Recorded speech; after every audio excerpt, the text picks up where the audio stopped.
हरे हरे, हरे कृष्णा कृष्ण कृष्ण हरे हरे, हरे राम राम राम हरे हरे, हरे कृष्णा कृष्ण कृष्ण हरे हरे, हरे राम राम राम हरे हरे, हरे कृष्णा कृष्ण कृष्ण हरे हरे, हरे राम राम राम हरे हरे, हरे कृष्णा कृष्ण कृष्ण हरे हरे, हरे राम राम राम हरे हरे, हरे कृष्णा कृष्ण कृष्ण हरे हरे, हरे राम राम राम हरे हरे, हरे कृष्णा कृष्ण कृष्ण हरे हरे, हरे राम राम राम हरे हरे, हरे कृष्णा कृष्ण कृष्ण हरे हरे, हरे राम राम राम हरे हरे, हरे कृष्णा कृष्ण कृष्ण हरे हरे, हरे राम राम राम हरे हरे, हरे कृष्ण हरे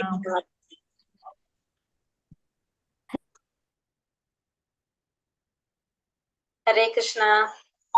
हरे कृष्ण हरे कृष्ण माताजी, प्रणाम माताजी। कृष्ण എല്ലാവർക്കും പ്രണാമം. ഹരേ കൃഷ്ണ ഹരേ കൃഷ്ണ. ഓം നമോ ഭഗവതേ വാസുദേവായ, ഓം നമോ ഭഗവതേ വാസുദേവായ, ഓം നമോ ഭഗവതേ വാസുദേവായ. ഓം അജ്ഞാനതിമിരാന്തസ്യ ജ്ഞാനാഞ്ജനാശലാകയ ചക്ഷുരുന്മീലിതം യേന തസ്മൈ ശ്രീഗുരവേ നമഃ. ശ്രീചൈതന്യമനോഭീഷ്ടം സ്ഥാപിതം യേന ഭൂതലേ സ്വയം രൂപ കഥാ മഹ്യം ദദാതി സോപദാന്തികം. വന്ദേഹം ശ്രീഗുരോ ശ്രീയുതപദകമലം ശ്രീഗുരോൻ വൈഷ്ണവാം ച ശ്രീരൂപം സാഗ്രജാതം സഗണരഘുനാഥാന്വിതം തം സജീവം സാദൈതം സാവധൂതം പരിജന സഹിതം കൃഷ്ണ ചൈതന്യദേവം ശ്രീരാധ കൃഷ്ണപാദാൻ സഗണലളിതാ ശ്രീ വിശാഖാന്വിതാംശ. ഹേ കൃഷ്ണ കരുണാ സിന്ധോ ദീനബന്ധോ ജഗത്പദേ ഗോപേശ ഗോപികാ കാന്ത രാധാകാന്ത നമോസ്തുതേ. തപ്ത കാഞ്ചന ഗൗരാംഗി ശ്രീരാധേ വൃന്ദാവനേശ്വരി വൃഷഭാനുസുതേ ദേവി പ്രണമാമി ഹരിപ്രിയേ. വഞ്ചാകൽപതരൂപേശ്ച കൃപാ സിന്ധോഭ്യ ഏവ ച പതിതാനാം പാവനേഭ്യോ വൈഷ്ണവേഭ്യോ നമോ നമഃ. നമോ വിഷ്ണുപാദായ കൃഷ്ണപ്രേഷ്ഠായ ഭൂതലേ ശ്രീമതേ ഭക്തിവേദാന്ത സ്വാമിനിധി നാമിനേ. നമസ്തേ സാരസ്വതേ ദേവേ ഗൗരവാണി പ്രചാരിണേ നിർവിശേഷ ശൂന്യവാദി പാശ്ചാത്യ ദേശധാരിണേ. ജയ ശ്രീ കൃഷ്ണ ചൈതന്യ പ്രഭു നിത്യാനന്ദ ശ്രീ അദ്വൈത ഗദാധര ശ്രീവാസാദി ഗൗരഭക്തവൃന്ദ. ഹരേ കൃഷ്ണ കൃഷ്ണ കൃഷ്ണ ഹരേ ഹരേ, ഹരേ രാമ രാമ രാമ ഹരേ ഹരേ. ഹരേ കൃഷ്ണ. ശ്രീ ശ്രീ രാധാ ഗോവിന്ദ് ടെമ്പിൾ ഇസ്കോൺ മാംഗ്ലൂരിന്റെ 18 ദിവസത്തെ ഭഗവത്ഗീത ക്ലാസ്സിലേക്ക് എല്ലാവർക്കും സ്വാഗതം. ഇന്ന് അധ്യായം 12 ഭക്തിയോഗം. ഇന്ന് നമ്മളുടെ അധ്യായം ഭക്തിയോഗത്തെ കുറിച്ചാണ് നമ്മളിന്ന് പഠിക്കാൻ പോകുന്നത്. ഇന്നത്തെ ദിവസം തന്നെ ഒരു പ്രത്യേകത ഉണ്ട്. ഇന്ന് ചൈതന്യ മഹാപ്രഭുവിന്റെ അവതാര ദിനാണ്. അപ്പോ നമുക്ക് ഭക്തി ഉണ്ടാകാൻ വേണ്ടിയിട്ട് നമുക്ക് ഏറ്റവും കൂടുതൽ നമ്മൾക്ക് കാരുണ്യം തരുന്നതായിരുന്നു ചൈതന്യ മഹാപ്രഭുവാണ്. ഭഗവാൻ നമുക്ക് കുറെ കണ്ടീഷൻ വെക്കുന്നുണ്ട് അല്ലെ ഭക്തിക്ക് വേണ്ടിയിട്ട്. പക്ഷെ ചൈതന്യ മഹാപ്രഭു ഒരു കണ്ടീഷനും ഇല്ല, കാരുണ്യാണ് ചൈതന്യ മഹാപ്രഭുവിന്. അതായത് നമ്മളിലേക്ക് ഇറങ്ങി വരാണ് ചെയ്യുന്നത്. നമ്മള് ഭഗവാന്റെ എങ്ങനെയാണ് പറഞ്ഞത്, നമ്മൾ ആ ലെവലിലേക്ക് നമ്മൾ ഉയരണം, അപ്പോഴാണ് ഭഗവാൻ നമുക്ക് ഓരോ കാര്യങ്ങൾ ചെയ്തു തരുന്നത്. പക്ഷെ ഇതെങ്ങനെയാണ്, ചൈതന്യ മഹാപ്രഭു തിരിച്ചാണ് നമ്മളിലേക്ക് ഇറങ്ങി വരാണ് ചെയ്യുന്നത്. നമ്മളെ എങ്ങനെയാണോ അതേ രീതിയിലാണ് ചൈതന്യ മഹാപ്രഭു നമുക്ക് കാരുണ്യം തരുന്നത്. അപ്പോ ചൈതന്യ മഹാപ്രഭുവിന്റെ അടുത്ത് നമുക്ക് ഭക്തി ഉണ്ടാവാൻ വേണ്ടിയിട്ട് നമ്മള് പ്രാർത്ഥിക്കാം. ഹരേ കൃഷ്ണ. ഓം നമോ ഭഗവതേ വാസുദേവായ. ഇന്ന് അധ്യായം 12 ഭക്തിയോഗം. ഭക്തിയോഗത്തെ കുറിച്ചാണ് നമ്മൾ ഇന്നത്തെ അധ്യായം. അപ്പൊ നമ്മൾ കഴിഞ്ഞ അധ്യായത്തിലൂടെ നമുക്കിപ്പോ എന്താ മനസ്സിലായി നിൽക്കുന്നത്, നമ്മൾ പറഞ്ഞു ഭക്തി ഉണ്ടെങ്കിൽ മാത്രമേ ഭഗവാനെ പ്രാപിക്കാനായിട്ട് സാധിക്കുള്ളൂ. ആ ഭക്തി എന്ന് പറഞ്ഞാൽ ഭക്തിയുത സേവനമാണ്. ഭക്തിയുത സേവനത്തിലൂടെ നമുക്ക് പരിശുദ്ധരായിക്കൊണ്ട് ഭഗവാനെ പ്രാപിക്കാനായിട്ട് സാധിക്കും. അതിന് കുറെ മാർഗങ്ങളൊക്കെ ഭഗവാൻ പറഞ്ഞു തന്നു. ഫസ്റ്റ് നമ്മൾ ഇന്ദ്രിയങ്ങൾ കൺട്രോൾ ചെയ്തേ പറ്റൂ. ഇന്ദ്രിയ നിയന്ത്രണത്തിലൂടെ മാത്രമേ നമുക്ക് മനസ്സിനെ കൺട്രോൾ ചെയ്യാനും ഭഗവാനെ പ്രാപിക്കാനായിട്ട് ഭക്തിയുടെ സേവനത്തിലൂടെ ഭഗവാനെ പ്രാപിക്കാൻ സാധിക്കുള്ളൂ എന്ന് പറഞ്ഞു. പക്ഷെ ഇതൊന്നും എല്ലാവർക്കും സാധിക്കണം എന്നില്ല. അത് മാത്രമല്ല, ഭക്തി ഉണ്ടെങ്കിൽ നമ്മളത് ഒരിക്കലും ഒതുങ്ങിക്കൂടി നിൽക്കാതെ നമ്മൾ എന്ത് ചെയ്യണം, മറ്റുള്ളവരിലേക്കും അത് നമ്മൾ എന്താ പറയാ പരത്താനായിട്ട് ശ്രമിക്കണം. അത് എല്ലാവരിലേക്കും നമ്മൾ എത്തിക്കാനായിട്ട് ശ്രമിക്കണം. അല്ലാണ്ട് ഒരു ഭക്തൻ ഒരിക്കലും എന്ത് ചെയ്യാൻ പാടില്ല, ഒതുങ്ങി നാമം ജപിച്ചിരിക്കാനായിട്ട് പാടില്ല. കാരണം ആ ഭക്തൻ അറിഞ്ഞായൊരു സത്യം അത് മറ്റുള്ളവരിലേക്ക് എത്തിക്കാനായിട്ട് ശ്രമിക്കണം. അപ്പൊ അങ്ങനത്തെ കാര്യങ്ങള്, പിന്നെ ഭക്തിയുടെ സേവനം നമുക്ക് എങ്ങനെയൊക്കെ ചെയ്യാം. ഭക്തിയുടെ സേവനം എന്ന് പറഞ്ഞാൽ നമ്മൾ ഭഗവാനെ ആരാധിക്കുന്നു, ഭഗവാനെ സേവിക്കുന്നതാണ്. അത് മാത്രമല്ലാതെ അത് ചെയ്യാൻ ബുദ്ധിമുട്ടുള്ളവർക്ക് വേറെ പല രീതിയിലും ഭക്തിയുടെ സേവനങ്ങൾ ചെയ്യാം. അതൊക്കെയാണ് നമ്മൾ ഇന്നത്തെ അധ്യായത്തില് നമ്മൾ പഠിക്കാനായിട്ട് പോകുന്നത്. ഹരേ കൃഷ്ണ. ഓം നമോ ഭഗവതേ വാസുദേവായ. നമോ ഭഗവതേ വാസുദേവായ നമഃ. ഹരേ കൃഷ്ണ. ഓം നമോ ഭഗവതേ വാസു. ഹരേ കൃഷ്ണ. അർജുന ഉവാച ഏവം സതതയുക്തായേ ഭക്താസ്ത്വാം പരിപാസത്തെ യേ ചാപ്യക്ഷരം അവ്യക്തം തേഷാം യോഗവിത്തമഃ. അർജുനൻ ചോദിച്ചു, എല്ലാ സമയവും അങ്ങയുടെ ഭക്തി സേവനത്തിൽ തന്നെ ഉചിതമായി ഏർപ്പെട്ടു പോരുന്നവരോ അതോ പ്രത്യക്ഷമല്ലാത്ത അവ്യക്ത ബ്രഹ്മത്തെ ഉപാസിക്കുന്നവരോ ആരാണ് കൂടുതൽ പരിപൂർണതയുള്ളവർ? അർജുനൻ എന്താ ചോദിക്കുന്നത്? എല്ലാ സമയത്തും അങ്ങയുടെ ഭക്തിയുടെ സേവനത്തില്, ഭഗവാന്റെ ഭക്തി സേവനത്തിൽ ഏർപ്പെട്ടു പോരുന്നവരാണോ അതല്ലാതെ ഭഗവാന്റെ പ്രത്യക്ഷമല്ലാത്ത അവ്യക്ത ബ്രഹ്മത്തിൽ ഉപാസിക്കുന്നവരാണോ? ആരാണ് കൂടുതൽ പരിപൂർണതയുള്ളവരെന്ന് അർജുനൻ ചോദിക്കണം. അപ്പൊ ഭഗവാന്റെ ആ വ്യക്തമല്ലാത്ത രൂപത്തെ, അവ്യക്ത രൂപത്തെ ആരാധിക്കുന്നവരാണോ ഭഗവാന്റെ വ്യക്തി രൂപത്തെ ആരാധിച്ച് ഭക്തിയുടെ സേവനത്തിൽ ഏർപ്പെട്ടുകൊണ്ടിരിക്കുന്നവരാണോ? ആരാണ് കൂടുതൽ പരിപൂർണതയുള്ളവരെന്നാണ് ആര് ചോദിക്കുന്നത്? ഇവിടെ അർജുനൻ ചോദിക്കുന്നത്. വ്യക്തിവാദികളാണോ അവ്യക്തിവാദികളാണോ കൂടുതൽ ഏറ്റവും പരിപൂർണതയായിട്ടുള്ളതെന്നാണ് അർജുനൻ ചോദിക്കുക. ആ ചോദ്യം അർജുനൻ എന്താണ് ചോദിക്കുന്നത്? അർജുനൻ ഏത് നിലപാടിലാണ് നിൽക്കുന്നത്? അർജുനൻ ഭഗവാന്റെ ഏത് രൂപത്തെയാണ് അർജുനൻ ആരാധിക്കുന്നത്? ഭഗവാന്റെ ഐഡിയ ഉണ്ടോ? അർജുനന് ഭഗവാന്റെ ഏത് രൂപത്തെ ആരാധിക്കാനാണ് ഇഷ്ടം? ആഗ്രഹം ഏതാണ്? കൃഷ്ണരൂപം. കൃഷ്ണന്റെ രൂപം, അതായത് വ്യക്തി രൂപത്തിൽ ആരാധിക്കാനാണ് ഇഷ്ടം അല്ലെ? അപ്പൊ അർജുനൻ അത് ശരിയാണോന്ന് അറിയാനായിട്ട്, തന്റെ നിലപാട് ശരിയാണോന്നും കൂടി ആർക്കറിയണുണ്ടായിരുന്നു? ആഗ്രഹമുണ്ട്. അർജുനന് ആഗ്രഹമുണ്ട്. അതുകൊണ്ടാണ് അർജുനൻ ഭഗവാനോട് ചോദിക്കുന്നത്, ആ ഭക്തിയുടെ സേവനത്തിൽ ഏർപ്പെടുന്നതാണോ അതോ പ്രത്യക്ഷമല്ലാത്ത അവ്യക്ത ബ്രഹ്മത്തെ ആരാധിക്കുന്നതാണോ കൂടുതൽ പരിപൂർണതയുള്ളവർ? അപ്പൊ ഭഗവാൻ എന്താ പറഞ്ഞു കൊടുക്കുന്നത്? ശ്രീ ഭഗവാനുവാച മയ്യാ വേശ്യമനോ യേ മാം നിത്യയുക്ത ഉപാസത്തെ ശ്രദ്ധയാ പരയോപേത സേമേ യുക്തതമാ മതഃ.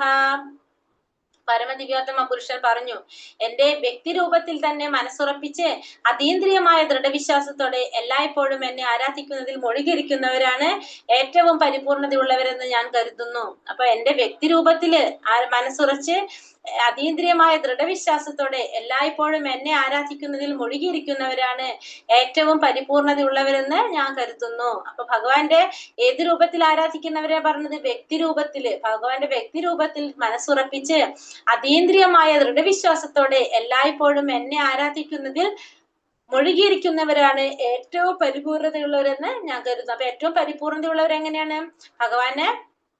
ഭഗവാന്റെ വ്യക്തി രൂപത്തിൽ മനസ്സുറപ്പിച്ച് വിശ്വാസത്തോടെ ഭഗവാൻ ആരാധിക്കുന്നവരാണ് ഏറ്റവും പരിപൂർണതയുള്ളവരെന്ന് ഭഗവാൻ പറയാണ്. അപ്പൊ ആരാണ് പരിപൂർണതയുള്ളവര്? ഭഗവാന്റെ വ്യക്തി രൂപത്തില് ആരാധിക്കുന്നവര്. അവരാണ് ഭഗവാനെ വ്യക്തി രൂപത്തിൽ ആരാധിക്കുന്നവർക്കാണ് പരിപൂർണതയുള്ളവരെന്നാണ് ആര് പറഞ്ഞത്? ഇവിടെ ഭഗവാൻ പറയുന്നത്. ഏതോക്ഷരമനിർദ്ദേശ്യ അവ്യക്തം പരിഭാസത്തെ സർവത്രാഗമചിന്യം ച കുടസ്ഥാമചലം ധ്രുവം സംനിയമ്യേന്ദ്രിയഗ്രാമം സർവത്ര സമബുദ്ധയഃ തേ പ്രാപ്നുവന്തി മാമേവ സർവഭൂതാഹിതേ രതഃ. എന്നാൽ ഇന്ദ്രിയങ്ങളെല്ലാം നിയന്ത്രിച്ച് എല്ലാവരിലും സമഭാവനയോടെ സർവജീവികളുടെയും നന്മയിൽ തൽപരരായിക്കൊണ്ട് ഇന്ദ്രിയങ്ങൾക്ക് ഗോചരമല്ലാത്തതും അവ്യക്തവും സർവവ്യാപ്തവും അചിന്ത്യവും സ്ഥിരവും മാറ്റമില്ലാത്തതും ഉറച്ചതും ആയതിനെ, അതായത് നിരപേക്ഷ തത്വത്തിന്റെ വ്യക്തിശൂന്യ സങ്കല്പത്തെ പൂർണ്ണമായും ഉപാസിക്കുന്നവരും ഒടുവിൽ എന്നെ തന്നെ പ്രാപിക്കുന്നു. എന്നിരുന്നാലും വ്യക്തി രൂപത്തെ ആരാധിക്കുന്നവരാണ് പരിപൂർണത നേടാന്ന് പറഞ്ഞു. എന്നാലും ഭഗവാൻ പറയണേ, പക്ഷെ എന്നിരുന്നാലും ഇവരും എങ്ങനെയുള്ള ഭഗവാന്റെ അവ്യക്ത രൂപത്തെ ആരാധിക്കുന്നവരും, അതായത് സർവ്വജീവികളുടെയും നന്മയിൽ തൽപരരായിക്കൊണ്ട് ഇന്ദ്രിയങ്ങൾക്ക് ഗോചരമല്ലാത്തതും അവ്യക്തമായിട്ടുള്ളതും സർവ്വവ്യാപ്തവും അചിന്യവും സ്ഥിരവും മാറ്റമില്ലാത്തതും ഉറച്ചതും ആയതിനെ നിരപേക്ഷ തത്വത്തിന്റെ, അതായത് വ്യക്തിശൂന്യ സങ്കല്പത്തെ ആരാധിക്കുന്നവരും ഒടുവിലെത്തുന്ന എവിടേക്ക് തന്നെയാണ്? ഭഗവാനിലേക്ക് തന്നെയാണ് എത്തുന്നവർ. അപ്പൊ ഇവരും ഭഗവാന്റെ വ്യക്തി രൂപത്തെ ആരാധിക്കുന്നവരും അവരും എവിടേക്ക് തന്നെ എത്തും? ഒടുവില് ഭഗവാനിലേക്ക് തന്നെ എത്തിച്ചേരും. പക്ഷെ നമ്മൾ പറഞ്ഞു എങ്ങനെയാണ്? മറ്റ് വ്യക്തി രൂപത്തിൽ ആരാധിക്കുന്നവര് ഭഗവാനെ ഡയറക്റ്റ് ഭക്തിയുടെ സേവനം ചെയ്ത് ഭഗവാനെ നേരിട്ട് പ്രാപിക്കാൻ അവർക്ക് സാധിക്കുന്നവരാണ്. ഭക്തിയുടെ സേവനത്തിലൂടെ ഭഗവാനിലേക്ക് നേരിട്ടുള്ള കണക്ഷനാണ് ആർക്ക് കിട്ടുന്നത്? ഭക്തിയുടെ സേവനം ചെയ്ത് ആ വ്യക്തി രൂപത്തിൽ ആരാധിക്കുന്നവർക്ക്. അല്ലാത്തവർക്കോ അവർക്ക് സമയം എടുക്കും, അവർക്ക് പെട്ടെന്ന് എത്താൻ സാധിക്കില്ല, അവർക്ക് കുറെ സമയം എടുക്കും എന്നാണ് പറയുന്നത്. ക്ലേശാധികതരസ്തേഷ അവ്യക്താസക്ത ചേതസാം അവ്യക്താഹി ഗതിർ ദുഃഖം ദേഹവദ്ഭിരവാപ്യതേ. പരമപുരുഷന്റെ അവ്യക്തവും വ്യക്തിശൂന്യവുമായ ഭാവത്തിൽ അസക്ത ചിത്തരായവർക്ക് പുരോഗമനത്തിന് പ്രയാസമേറും. ശാരീരികൾക്ക് ഈ വഴിക്കുള്ള മുന്നേറ്റം സദാ ദുഷ്കരപാട്. അതോട് പറഞ്ഞത് പരമപുരുഷന്റെ അവ്യക്തമായിട്ടുള്ള വ്യക്തിശൂന്യമായിട്ടുള്ള ഭാവത്തിൽ ആസക്തി ഉണ്ടെങ്കിൽ, ആസക്തി ചിത്തരായവർക്ക് പുരോഗമനത്തിന് പ്രയാസമേറും. അവർക്ക് പുരോഗമനത്തിന് പ്രയാസം കൂടുതലായിരിക്കും. കാരണം ഭഗവാന്റെ വ്യക്തി രൂപത്തിലല്ല ഭഗവാൻ ആരാധിക്കുന്നത്. അതുകൊണ്ട് തന്നെ അവരൊരു ഭഗവാനിൽ എന്താണ് നമ്മൾ പറഞ്ഞിട്ടുണ്ടായിരുന്നില്ല, എന്തെങ്കിലും പറഞ്ഞത് ആത്മസാക്ഷാത്കാരത്തിൽ പറഞ്ഞു. കാരണം ഭഗവാനെ വ്യക്തി രൂപത്തിൽ ആരാധിക്കാതെ ഒരു ബ്രഹ്മം, ഒരു പ്രകാശ രൂപത്തിലാണ് ഭഗവാന് അവർ ആരാധിക്കുന്നത്. അപ്പൊ അതുകൊണ്ട് തന്നെ അവർക്ക് എന്താണ് പുരോഗമനത്തിന് പ്രയാസം കൂടുതലായിരിക്കും. അവർക്ക് ബ്രഹ്മനിലാണ് അവർ ലയിക്കുന്നത്, ഭഗവാന്റെ രൂപത്തിലല്ല അവർ, ഭഗവാന്റെ ആ ജ്യോതിസിലാണ് അവർ ലയിക്കുന്നത്. അതുകൊണ്ട് തന്നെ അവർക്ക് എന്താണ്, അവർക്ക് പുരോഗമനത്തിന് പ്രയാസമായിരിക്കും. പക്ഷെ എന്താണ്, പിന്നീട് അവർക്ക് എത്താനായിട്ട് സാധിക്കും. അപ്പൊ അവ്യക്തിവാദികളും, അതായത് അവ്യക്തിവാദികളും ഭക്തിയോഗം പിന്നെന്താണ് ജ്ഞാനയോഗം തമ്മിലുള്ള വ്യത്യാസമാണ് ഇവിടെ പറഞ്ഞത്. അതായത് അവ്യക്തിവാദികളും വ്യക്തിഗതവാദികളും തമ്മിലുള്ള വ്യത്യാസം. അവ്യക്തിഗതവാദികൾ എന്താണ്, ഭഗവാന്റെ ആ രൂപത്തെ ആരാധിക്കുന്നില്ല, അവരെന്തിനാണ് ആരാധിക്കുന്നത്? ഭഗവാന്റെ ആ പ്രകാശം, ആ ജ്യോതിസ്, ആ ഭഗവാൻ ഒരു നിരാകാര ബ്രഹ്മത്തെ ആരാധിക്കുന്നവരാണ് ആര്? അവ്യക്തിഗതവാദികൾ. പക്ഷെ വ്യക്തിഗതവാദികൾ എന്താണ്, ഭഗവാന്റെ ആ രൂപത്തെ ആരാധിക്കുന്നവരാണ് ആര്? ഭക്തിയോഗികൾ. അതുപോലത്തെ അത് പറയാം. പിന്നെ അതുപോലെ തന്നെ വേറെന്താ പറഞ്ഞത്, രണ്ടിന്റെ ആത്യന്തിക ലക്ഷ്യം ഒന്ന് തന്നെയാണ്. പക്ഷെ ഭക്തിയോഗം എന്താണ്, നേരിട്ടുള്ള ഭഗവാന്റെ സേവനമാണ് ഭക്തിയോഗം. അപ്പൊ ഭക്തിയോഗം ഭഗവാന്റെ നേരിട്ടുള്ള ഭഗവത് സേവനവും പിന്നെതാണ് ഏത് യോഗമാണ് പറഞ്ഞത്? ജ്ഞാനയോഗം. ജ്ഞാനയോഗം എന്താണ്, ഭഗവാനെ നേരിട്ട് സേവിക്കുന്നില്ല, അവരാദ്യം തന്നെ ജ്ഞാനം നേടാണ് ചെയ്യുന്നത്. അതിനുശേഷം കുറെ സമയം എടുത്തിട്ടായിരിക്കും അവർക്ക് എന്ത് ചെയ്യാൻ സാധിക്കുന്നത്? ഭഗവാനെ പ്രാപിക്കാനായിട്ട് സാധിക്കുന്നത്. അതാണ് ഇത് തമ്മിലുള്ള വ്യത്യാസം. ഭക്തിയോഗവും ജ്ഞാനയോഗവും തമ്മിലുള്ള വ്യത്യാസം എന്താണെന്ന് വെച്ചിട്ടുണ്ടെങ്കിൽ, ഭക്തിയോഗികള് ഭഗവാനെ നേരിട്ട് ആരാധിക്കുന്നു, അപ്പൊ അവർക്ക് ഭഗവാനെ പ്രാപിക്കാനായിട്ട് സാധിക്കും. പക്ഷെ ജ്ഞാനയോഗികള് ഭഗവാനെ നേരിട്ട് ആരാധിക്കുന്നില്ല, അതിന് കുറെ സമയങ്ങൾ എടുക്കും. അവര് ബ്രഹ്മത്തിൽ ലയിക്കാണ് ചെയ്യുന്നത്. അതുകൊണ്ട് തന്നെ അവർക്ക് കുറെ സമയം എടുത്തിട്ടായിരിക്കും എന്ത് ചെയ്യാൻ സാധിക്കുന്നത്? ഭഗവാനെ പ്രാപിക്കാനായിട്ട് സാധിക്കുന്നത്. തെരുവിൽ പലയിടത്തും തപാൽ പെട്ടികൾ കാണാം. ഇവയിൽ നമ്മൾ കൊണ്ടുപോയിടുന്ന കത്തുകൾ സ്വാഭാവികമായി നിഷ്പ്രയാസം ഉദ്ദിഷ്ട സ്ഥാനങ്ങളിൽ എത്തുന്നു. എന്നാൽ തപാൽ പെട്ടികളെന്ന് ആധികാരികമായി പ്രഖ്യാപിക്കാത്ത ഏതെങ്കിലും പഴയ പെട്ടികളിലൂടെ ഈ പ്രക്രിയ നടത്താനാവില്ല. അങ്ങനെ അംഗീകൃതമായ പ്രാതിനിധ്യമുള്ള ഒരു വിഗ്രഹ രൂപം ഈശ്വരനുണ്ട്. അതിനെ അർച്ചാ വിഗ്രഹം എന്ന് പറയുന്നു. ഈ അർച്ചാ വിഗ്രഹം പരമപുരുഷന്റെ അവതാരമാണ്. ഇതിന് ഉദാഹരണം ഭഗവാൻ പ്രഭുപാദർ എന്താ പറയുന്നത്, നമുക്കറിയാം തെരുവില് പല സ്ഥലത്ത് എന്തുണ്ട്, നമ്മള് പോസ്റ്റ് ബോക്സുകൾ സ്ഥാപിച്ചിട്ടുണ്ടാവും. നമുക്കൊരു ഹെഡ് ഓഫീസ് ഉണ്ടാവും പോസ്റ്റ് ഓഫീസിന്റെ. പക്ഷെ നമുക്ക് കൊണ്ടുപോയി ലെറ്റർ ആ ബോക്സിൽ ഇടാൻ ബുദ്ധിമുട്ട് കണക്കിലാക്കിയിട്ട് നമ്മളുടെ കുറെ ടൗണുകളിൽ അല്ലെങ്കിൽ ചില സ്ഥലങ്ങളിൽ നമ്മൾ എന്ത് ചെയ്യും, പോസ്റ്റ് ഓഫീസിന്റെ ഒരു ബോക്സ്, തപാൽ ബോക്സ് സ്ഥാപിക്കും. നമ്മുടെ ആ ബോക്സിൽ ലെറ്റർ കൊണ്ടിട്ടാലും നമ്മൾ എവിടെയാണ് അഡ്രസ് ചെയ്തിരിക്കുന്നത് അവിടേക്ക് കറക്റ്റ് ആയിട്ട് അത് കിട്ടും. പക്ഷെ വേറെ ഏതെങ്കിലും പെട്ടികളിൽ കൊണ്ടിട്ടാ കത്ത് കിട്ടോ? ഇല്ല. നമ്മള് ആ പോസ്റ്റ് ഓഫീസിൽ നിന്ന് വെച്ചിരിക്കുന്ന ആ ബോക്സിൽ ലെറ്റർ കൊണ്ടിട്ട് കഴിഞ്ഞാൽ നമുക്ക് ആ ലെറ്റർ അഡ്രസ് എഴുതിയിരിക്കുന്ന സ്ഥലത്ത് ആ ലെറ്റർ കറക്റ്റ് ആയിട്ട് കിട്ടും. പക്ഷെ വേറെ ഏതെങ്കിലും ബോക്സിൽ കൊണ്ടിട്ട് കഴിഞ്ഞാൽ ലെറ്റർ കിട്ടില്ല. അങ്ങനെയാണ് അംഗീകൃത പ്രാതിനിധ്യമുള്ള ഒരു വിഗ്രഹ രൂപം ഈശ്വരൻ ഉണ്ടെന്ന് പറഞ്ഞ ആ ഈശ്വര വിഗ്രഹത്തിനാണ് നമ്മൾ അർച്ചാ വിഗ്രഹം എന്ന് പറയുന്നത്. അപ്പൊ ഈ അർച്ചാ വിഗ്രഹങ്ങള് ആരുടെ പ്രതിനിധികളാണ്? ഭഗവാന്റെ പ്രതിനിധികളാണ്. നമ്മളുടെ അർച്ചാ വിഗ്രഹങ്ങൾ ഭഗവാന്റെ പ്രതിനിധികൾ, ഭഗവാന്റെ അവതാരമാണ് ഇതെല്ലാം. അപ്പൊ നമ്മള് ഈ അർച്ചാ വിഗ്രഹങ്ങളുടെ അടുത്ത് നമ്മൾ എന്ത് പറഞ്ഞാലും നമുക്കത് എവിടേക്ക് എത്തും? ഭഗവാനിലേക്ക് എത്തും. അതായത് അർച്ചാ വിഗ്രഹങ്ങൾ എന്തിനാ ഉള്ളത്? നമ്മുടെ ഈ ഭൗതിക ലോകത്തില് നമ്മൾ പറഞ്ഞു, നമ്മളെ ഇന്ദ്രിയങ്ങൾ എങ്ങനെയാണ്, നമ്മൾ ഭൗതിക മാലിന്യങ്ങൾ നിറഞ്ഞതായത് കൊണ്ട് തന്നെ നമ്മൾക്ക് ഈ ഭൗതികമായിട്ടുള്ള കാര്യങ്ങൾ കാണാൻ സാധിക്കുള്ളൂ. പക്ഷെ ഭഗവാനെ ദർശിക്കാനും നമുക്ക് സാധിക്കില്ല.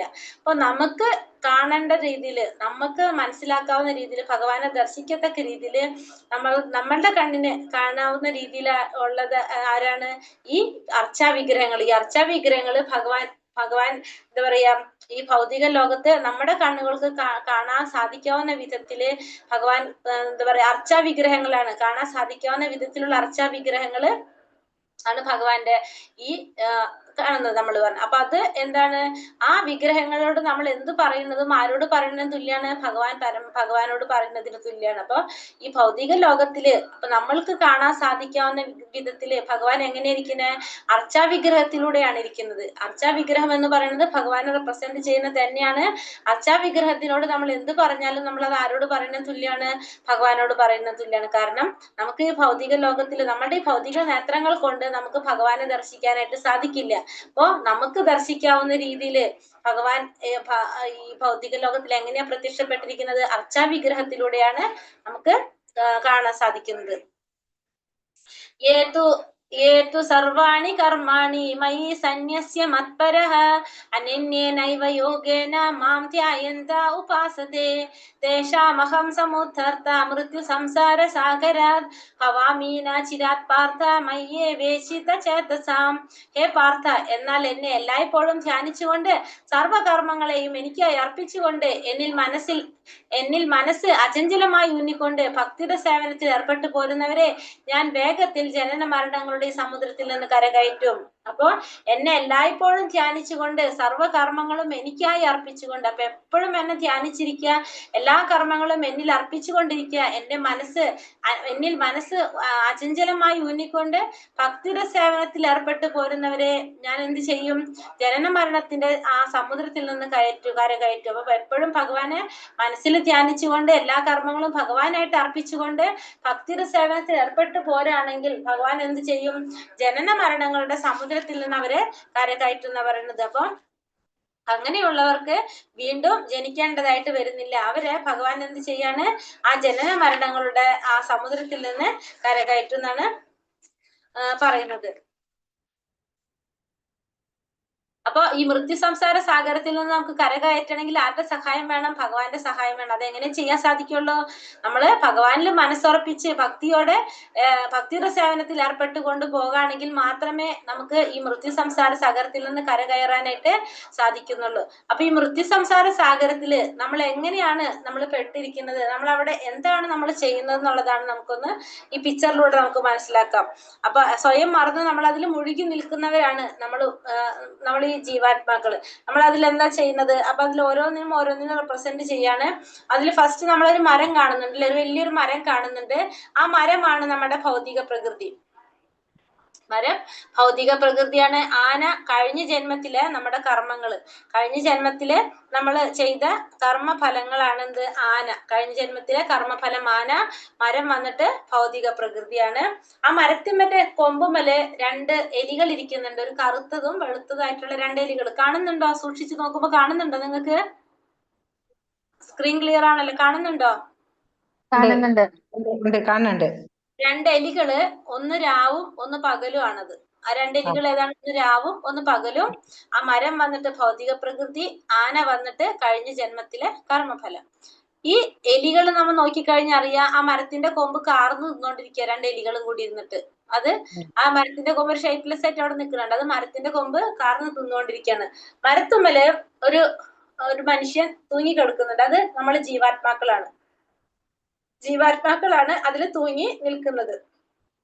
ആ ആ വ്യക്തിയുടെ മുകളില് ഒരു എന്താ കാണുന്നത്, തേനീച്ചക്കൂട് കാണുന്നുണ്ട് നമ്മള്. ആ തേനീച്ചകൾ എന്ന് പറയുന്നത് നമ്മളെ എന്താ പറയാ ദുഃഖങ്ങളായിട്ടുള്ള നമ്മളുടെ അനുഭവങ്ങൾ, എന്താ പറയാ ദുഃഖങ്ങളായിട്ടുള്ള നമ്മുടെ കർമ്മഫലങ്ങളാണ് തേനീച്ചകള്. അതിൽ നിന്ന് നമുക്ക് ഇങ്ങനെ ചെറുതായിട്ടൊരു വര പോലെ കണ്ട തേൻ ഇറ്റിട്ട് വീണുകൊണ്ടിരിക്കുന്നത്, തേൻ ഇങ്ങനെ തുള്ളിയായിട്ട് വീണുകൊണ്ടിരിക്കുന്നത് സുഖങ്ങളായിട്ടുള്ള കർമ്മഫലങ്ങളാണ്. അപ്പൊ നമ്മൾ നമ്മളെ കഴിഞ്ഞ ജന്മത്തിലെ കർമ്മഫലം, മരം വന്നിട്ട് ഭൗതിക പ്രകൃതി, 2 എലികള് രാവും പകലും, തേനീച്ചകള് സുഖങ്ങളായിട്ടുള്ള തേൻ സുഖങ്ങളായിട്ടുള്ള കർമ്മഫലങ്ങള്, തേനീച്ചകള് ദുഃഖങ്ങളായിട്ടുള്ള കർമ്മഫലങ്ങള്. ജീവാത്മാവ് മരത്തിൽ തൂങ്ങിക്കിടക്കുന്നു. പിന്നെ താഴെ ഒരു കുളത്തില് സർപ്പങ്ങളുണ്ട്. അത് നമ്മളെ അടുത്ത ജന്മത്തെ അല്ലെങ്കിൽ നമ്മളെ മരണത്തെ സൂചിപ്പിക്കുന്നതാണ് എന്ത്, ആ സർപ്പങ്ങള്. തൊട്ടടുത്ത് ഭഗവാൻ കൈ നീട്ടി നിൽക്കുന്നുണ്ട്, ഭഗവാൻ കൈ നീട്ടിയിരിക്കുന്നുണ്ട്. അപ്പൊ ഇത്രയാണ് നമ്മൾ ആ പിക്ചറിൽ കാണുന്നത് അല്ലെ. അപ്പൊ എന്താ സംഭവിക്കുന്നത്? ആ മരം കുലുക്കാണ് ചെയ്യുന്നത് അല്ലെ. ആ ദുഃഖങ്ങള് അതിൽ നിന്ന് എങ്ങനെയാണ് വീഴുന്നത് നോക്കാം.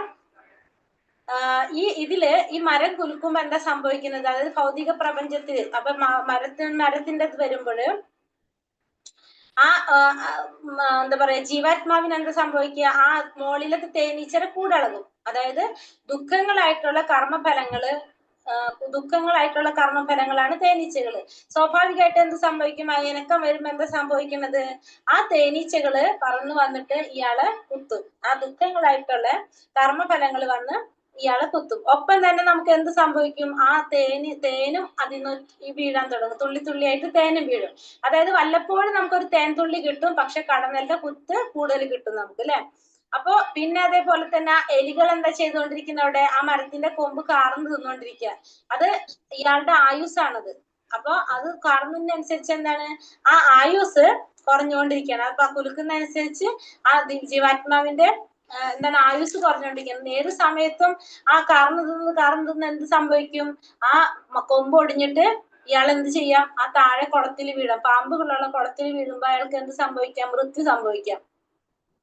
ആ എലികള് മരത്തിന്റെ കൊമ്പ് കാർന്ന് കഴിച്ചുകൊണ്ടിരിക്കുക, അങ്ങനെ സംഭവിക്കാം. ഇത് വരാതിരിക്കണമെങ്കിൽ അയാൾക്ക് എന്ത് ചെയ്യാം? തൊട്ടടുത്ത് ഭഗവാൻ കൈനീട്ടി നിൽക്കുന്നുണ്ട്. ആ ഭഗവാന്റെ അടുത്തേക്ക് ഒരു കൈ നീട്ടിക്കഴിഞ്ഞാൽ ഇയാൾക്ക് ഈ മൃത്യുസാഗരത്തിൽ നിന്ന് രക്ഷപ്പെടാനായിട്ട് സാധിക്കും. കാരണം പാമ്പിൾ കിടക്കുന്ന കുളത്തിൽ എന്തായാലും അയാൾ വീഴും. കാരണം വെച്ചിട്ടുണ്ടെങ്കിൽ ഒന്നുകിൽ ആ മരത്തിന്റെ കൊമ്പൊടിഞ്ഞിട്ട് അയാൾ വീഴും, അല്ലെങ്കിൽ കുറെ നേരം നിന്ന് ക്ഷീണിക്കുമ്പോൾ സ്വാഭാവികമായിട്ട് അയാൾ വീഴും. അപ്പൊ അതിൽ നിന്ന് രക്ഷപ്പെടണമെങ്കിൽ ചെയ്യണമെങ്കിൽ എന്ത് ചെയ്യാം? ഭഗവാന്റെ ആ കൈമേലേക്ക് ഒരു പിടുത്തം കൊടുത്താൽ മതി. പക്ഷെ എന്ത് ചെയ്യുന്നില്ല അയാള്? അത് ചെയ്യാതെ നാവ് നീട്ടിയിട്ട് വല്ലപ്പോഴും കിട്ടുന്ന ആ തേൻതുള്ളിക്ക് വേണ്ടിയിട്ട് ഇങ്ങനെ തൂങ്ങിക്കെടുക്കുകയാണ് ചെയ്യുന്നത് അവിടെ. അങ്ങനെ നമ്മൾ എന്താ പറയുന്നത്? വല്ലപ്പോഴും കിട്ടുന്ന നമ്മളെ സുഖത്തിന് വേണ്ടിയിട്ട് നമ്മൾ ഈ ഭൗതിക ലോകത്തില് പിടിച്ച് നമ്മൾ കെടുക്കാണ്. നമ്മൾ തൊട്ടടുത്തിരിക്കുന്ന ഭഗവാനെ ശ്രദ്ധിക്കാതെ, നമ്മളുടെ ഉള്ളിലിരിക്കുന്ന പരമാത്മാവിനെ അറിയാതെ നമ്മൾ എന്ത് ചെയ്തുകൊണ്ടിരിക്കുക? നമ്മൾ ഈ സുഖത്തിന്റെ പിന്നാലെ പോയിക്കൊണ്ടിരിക്കുകയാണ്. അതാണ് നമ്മൾ ഈ ഭൗതിക ലോകത്തിലെ മൃത്യു സംസാര സാഗരത്തില് ദുഃഖം അനുഭവിച്ചുകൊണ്ടിരിക്കുകയാണ്. അപ്പൊ നമ്മൾ അതിൽ പെട്ട് നമ്മൾ എന്ത് ചെയ്യും? ഒന്നുകിൽ നമ്മൾ ആ പാമ്പിന്റെ കടിയേറ്റ് നമ്മൾ ചത്തുപോകും. അതല്ലെന്ന് വെച്ചിട്ടുണ്ടെങ്കിൽ നമുക്ക് എന്താ സംഭവിക്കുക? അതായത് നമുക്ക് അടുത്ത ജന്മം നമ്മൾ എടുക്കേണ്ടതായിട്ട് വരാണ് ചെയ്യുന്നത്. അപ്പൊ ഈ എലികള് അത് കാർന്ന് തിന്നുകൊണ്ടിരിക്കുന്നാലും നമ്മൾ ആയുസ് കുറഞ്ഞുകൊണ്ടിരിക്കുന്നു. തൊട്ടടുത്ത് ഭഗവാൻ കൈനീട്ടി നിൽക്കുന്നുണ്ട്, പക്ഷെ നമ്മൾ അങ്ങോട്ട് നോക്കുന്നില്ല. അവിടേക്കൊന്ന് പിടിച്ചു കഴിഞ്ഞാൽ നമ്മുടെ എല്ലാ പ്രോബ്ലം കഴിഞ്ഞ് നമുക്ക് കരയ്ക്ക് കയറാനായിട്ട് സാധിക്കും അല്ലെ. പക്ഷെ അത് അയാൾ ചെയ്യുന്നില്ല. അയാൾ വല്ലപ്പോഴും വീണ് കിട്ടുന്ന ആ തേൻതുള്ളിക്ക് വേണ്ടിയിട്ട് നാവ് നീട്ടി കഷ്ടപ്പെട്ട് തൂങ്ങിക്കെടുക്കുകയാണ് ചെയ്യുന്നത്. ഇതാണ് നമ്മുടെ ഒരാളുടെ അവസ്ഥ. ഈ ജീവാത്മാവിന്റെ ഒരു അവസ്ഥ എന്ന് പറയുന്നത് ഇതാണ്. ഇതിൽ നിന്ന് മോചനം നേടാനായിട്ട് അയാൾ ആഗ്രഹിക്കുന്നില്ല. അയാൾ അതില് കഷ്ടപ്പെട്ട് കിടന്ന് എന്താ പറയാ അലഞ്ഞുകൊണ്ടിരിക്കുകയാണ് ചെയ്യുന്നത്. മനസ്സിലായത്? ഹരേ കൃഷ്ണ. ഹരേ കൃഷ്ണ. ഹരേ കൃഷ്ണ. മനസ്സിലായി മാതാജി. ഹരേ കൃഷ്ണ. ഇനി അടുത്ത ശ്ലോകം തൊട്ട് 8 മുതലുള്ള ശ്ലോകങ്ങൾ, 8 മുതൽ 12 വരെയുള്ള ശ്ലോകത്തില് ഭക്തിയിലൂടെ ഭഗവാനെ എങ്ങനെ പ്രാപിക്കാന്നാണ് പറയുന്നത്. 8 മുതൽ 12 വരെയുള്ള ശ്ലോകം ഭക്തിയിലൂടെ എങ്ങനെയാണ് ഭഗവാനെ പ്രാപിക്കുക എന്നുള്ളതാണ് നമുക്ക് പറഞ്ഞു തരുന്നത്. അപ്പൊ ഫസ്റ്റ് പറഞ്ഞ എന്താണ്? മയ്യേ വാമന ആതസ്വ മയ്യീം ബുദ്ധി നിവേശയ നിവാശിഷ്യസി മയ്യേവ അതാ ഊർധം ന സംശയ. പരമദിവ്യോത്തമ പുരുഷനായ എന്നിൽ മനസ്സുറപ്പിച്ച് ബുദ്ധിയെ വ്യാപരിപ്പിക്കുക. അപ്രകാരം നീ എല്ലായ്പ്പോഴും എന്നിൽ തന്നെ വാഴും, സംശയമില്ല. ഒന്നാമത്തെ പറയുന്നത് എന്താണ്? പരമദിവ്യോത്തമ പുരുഷനായിട്ടുള്ള ഭഗവാനിൽ മനസ്സുറപ്പിച്ചുകൊണ്ട് ബുദ്ധിയെ വ്യാപരിപ്പിക്കുക. അപ്പോ നീ എന്നിൽ തന്നെ വാഴുമെന്നതിന് യാതൊരു സംശയവുമില്ല. അപ്പൊ എപ്പോഴും മനസ്സാരിൽ തന്നെ ഉറപ്പിക്കാനാ പറയുന്നത്, ഭഗവാനിൽ തന്നെ മനസ്സുറപ്പിച്ചുകൊണ്ട് പ്രവർത്തിക്കാനായിട്ട്. അപ്പൊ അങ്ങനെയാണെങ്കിൽ നിനക്ക് എപ്പോഴും എന്നിൽ തന്നെ വാഴാനായിട്ട് സാധിക്കും. അതാണ് ഒന്നാമത്തെ പറയുന്നത്. എപ്പോഴും എന്നിൽ തന്നെ മനസ്സുറപ്പിക്കുക, ബുദ്ധിയെ ഉറപ്പിക്കുക എന്ന് പറയുന്നത്. എപ്പോഴും എന്നിൽ തന്നെ മനസ്സുറപ്പിച്ച് ബുദ്ധിയെ വ്യാപരിപ്പിക്കുക. ഭഗവാന്റെ തിരുനാമത്തിനും ഭഗവാനും തമ്മിൽ വ്യത്യാസമില്ല. ഭക്തൻ ഹരേ കൃഷ്ണ കൃഷ്ണ കൃഷ്ണ ഹരേ ഹരേ, ഹരേ രാമ രാമ രാമ ഹരേ ഹരേ എന്ന മഹാമന്ത്രം ഉച്ചരിക്കുമ്പോൾ ഭഗവാൻ കൃഷ്ണനും അദ്ദേഹത്തിന്റെ അന്തരംഗ ശക്തിയും ആ നാവിന്മേൽ നൃത്തമാടുകയാണ്. ഭക്തൻ കൃഷ്ണനായി നൈവേദ്യം അർപ്പിക്കുമ്പോൾ ഭഗവാൻ സ്വയം അത് ആസ്വദിക്കുന്നു. അപ്പൊ ഭഗവാനും ഭഗവാന്റെ തിരുനാമത്തിനും തമ്മില് യാതൊരു വ്യത്യാസവും ഇല്ല എന്ന് പറയുന്നത്. അപ്പൊ ഭക്തൻ എന്ത് ചെയ്യാണ്? ഭക്തൻ ഭഗവാന്റെ മഹാമന്ത്രം ഉച്ചരിക്കുമ്പോൾ ഭഗവാനും ഭഗവാന്റെ അന്തരംഗ ശക്തി, അതായത് രാധാറാണി എന്ത് ചെയ്യാണ്? ഭഗവാന്റെ ആ നാവിന്മേല് ഭക്തന്റെ നാവിന്മേല് നൃത്തമാടിക്കൊണ്ടിരിക്കുകയാണ്. രാധാറാണിയും ഭഗവാനും ഭക്തന്റെ നാവിന്മേല് നൃത്തമാടിക്കൊണ്ടിരിക്കുകയാണ്. എപ്പോഴ്? ഭഗവാന്റെ നാമം ഉച്ചരിക്കുമ്പോ. ഭക്തൻ കൃഷ്ണനുമായി നൈവേദ്യം അർപ്പിക്കുമ്പോൾ ഭഗവാൻ സ്വയം അത് ആസ്വദിക്കുന്നു. ആ ഭക്തന്മാരെ ഭഗവാൻ വേണ്ടിയിട്ട് നൈവേദ്യം കൊടുക്കുമ്പോ അർപ്പിക്കുമ്പോ ഭഗവാൻ അത് ആസ്വദിക്കുകയാണ് ചെയ്യുന്നത്. അടുത്തതിൽ എന്താ പറഞ്ഞ? അഥ ചിത്തം സമാധാതും ന ശക്നോഷി മയി സ്ഥിരം അഭ്യാസ യോഗേന തതോ മാമി ചാപ്തും ധനഞ്ജയ. പ്രിയപ്പെട്ട അർജുന, ധനത്തെ ജയിച്ചവനെ, എന്നിൽ മനസ്സുറപ്പിച്ചു നിർത്താൻ നിനക്ക് കഴിയുന്നില്ലെങ്കിൽ ഭക്തിയോഗത്തിന്റെ നിബന്ധനകൾ അനുഷ്ഠിച്ചുകൊണ്ട് എന്നെ പ്രാപിക്കാനുള്ള ആഗ്രഹം വളർത്തുക. അപ്പൊ ഫസ്റ്റത്തെ പറഞ്ഞു, എന്തെന്നാ പറഞ്ഞത്? എന്നിൽ മനസ്സുറപ്പിച്ച് ബുദ്ധിയെ വ്യാപരിക്കാൻ ശ്രമിക്കുക എന്നല്ലേ പറഞ്ഞത്? എന്താ പറഞ്ഞത്? ഫസ്റ്റ് പറഞ്ഞത് മനസ്സിനെ, എന്നിൽ മനസ്സുറപ്പിച്ച് ബുദ്ധിയെ വ്യാപരിപ്പിക്കുക. അങ്ങനെ അപ്രകാരം നീ എന്നിൽ തന്നെ വാഴും, സംശയമില്ലെന്ന്. അപ്പൊ ഒന്നാമത്തെ പറഞ്ഞ പോയിന്റ് അതാണ്, എന്നിൽ മനസ്സുറപ്പിച്ച് ബുദ്ധിയെ വ്യാപരിപ്പിക്കാനായിട്ട് ശ്രമിക്കാൻ പറഞ്ഞു. രണ്ടാമത്തേല് പറഞ്ഞ എന്താണ്? ഭക്തിയോഗത്തിന്റെ നിബന്ധനകൾ അനുഷ്ഠിച്ചുകൊണ്ട് എന്നെ പ്രാപിക്കാനുള്ള ആഗ്രഹം വളർത്തുക. അപ്പൊ അത് നിനക്ക് സാധിക്കുന്നില്ലെങ്കിൽ, എന്നിൽ മനസ്സുറപ്പിച്ച് ബുദ്ധിയെ വ്യാപരിപ്പിക്കാൻ നിനക്ക് സാധിക്കുന്നില്ലെങ്കിൽ രണ്ടാമത്തെ കാര്യം പറഞ്ഞു കൊടുക്കാണ്.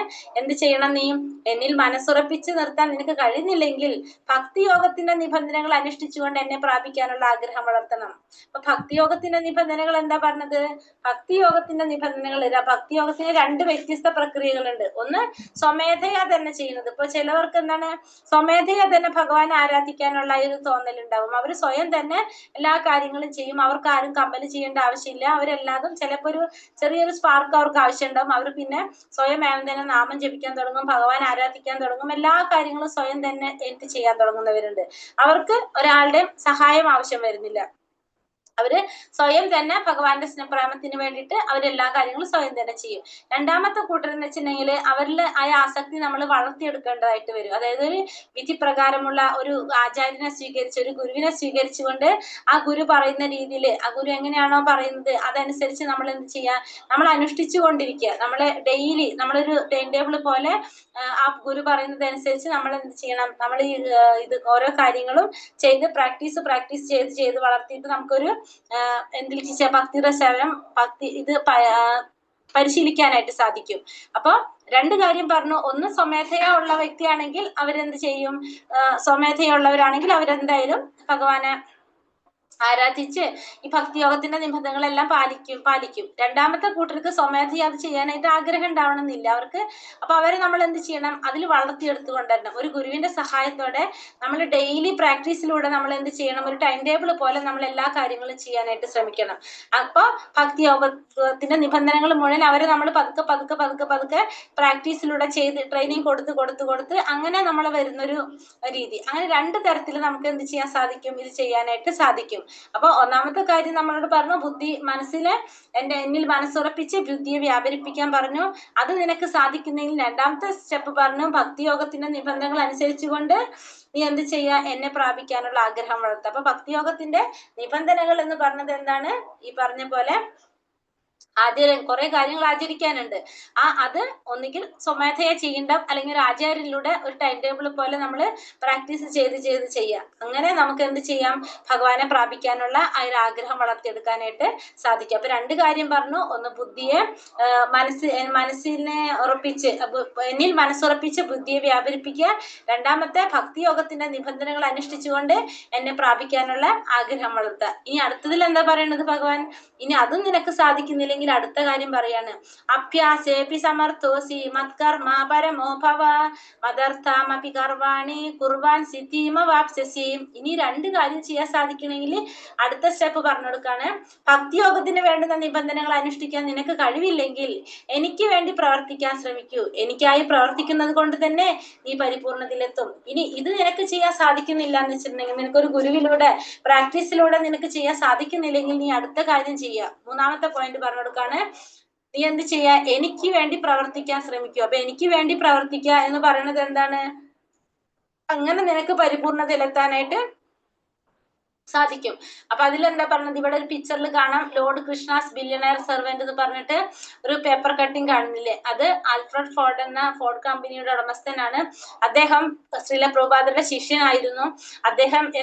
അദ്ദേഹം എന്താണ് ചെയ്തത്, മായപ്പൂര് നമ്മൾ ആ കാണുന്ന ഒരു ടെമ്പിളിന്റെ പിക്ചറാണ് കാണുന്നത്. ആ ചന്ദ്രോദയ മന്ദിർ എന്ന് പറഞ്ഞ അമ്പലത്തിന്റെ കൺസ്ട്രക്ഷന് വേണ്ടിയിട്ടുള്ള ഭൂരിഭാഗം പെർസെന്റേജ് പൈസ കൊടുത്ത് സഹായിച്ചത് ആരാണ്?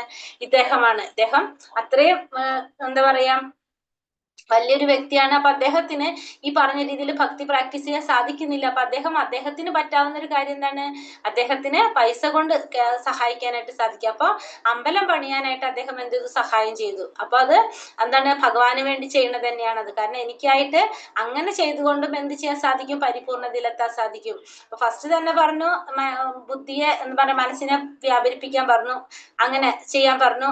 മനസ്സിനെ കൺട്രോൾ ചെയ്തുകൊണ്ട് ബുദ്ധിയെ വ്യാപരിപ്പിക്കാൻ പറഞ്ഞു. രണ്ടാമത് ഭക്തിയോഗത്തിന് നിബന്ധനകൾ അനുഷ്ഠിച്ചുകൊണ്ട് പ്രവർത്തിക്കാൻ പറഞ്ഞു. അതും പറ്റണില്ലെങ്കിൽ മൂന്നാമത്തെ പറഞ്ഞത് എനിക്ക് വേണ്ടി പ്രവർത്തിക്കാനാ പറഞ്ഞത്.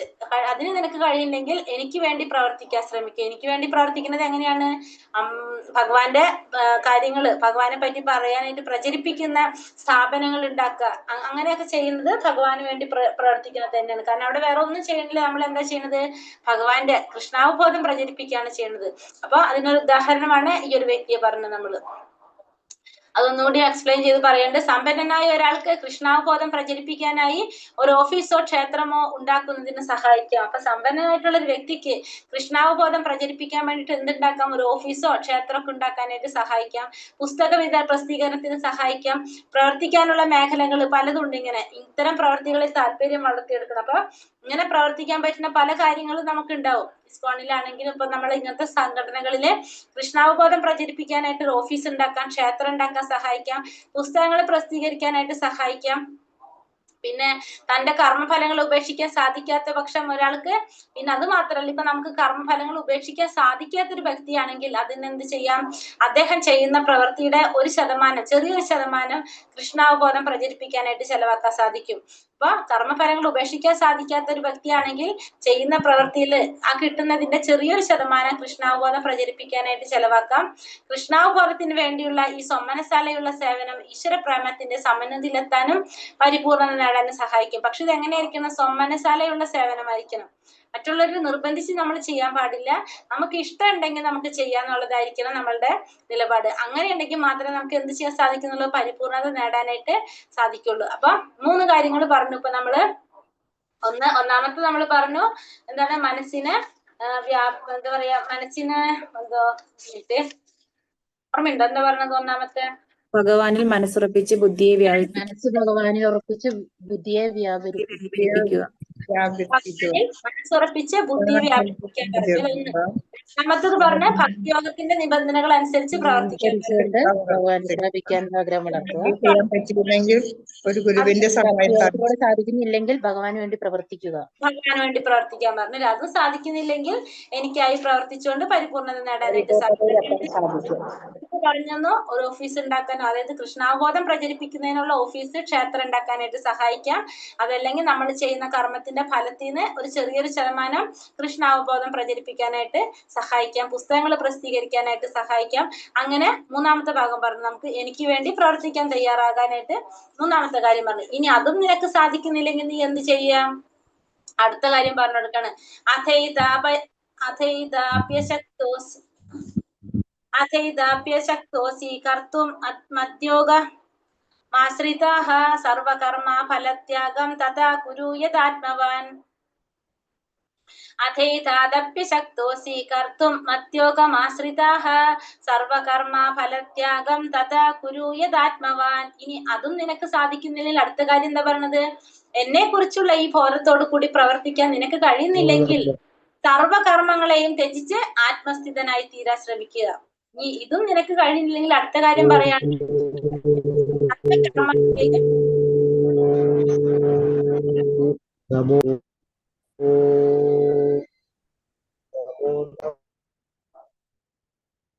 അതും നിനക്ക് ചെയ്യാൻ സാധിക്കുന്നില്ലെങ്കിൽ നീ എന്ത് ചെയ്യാ?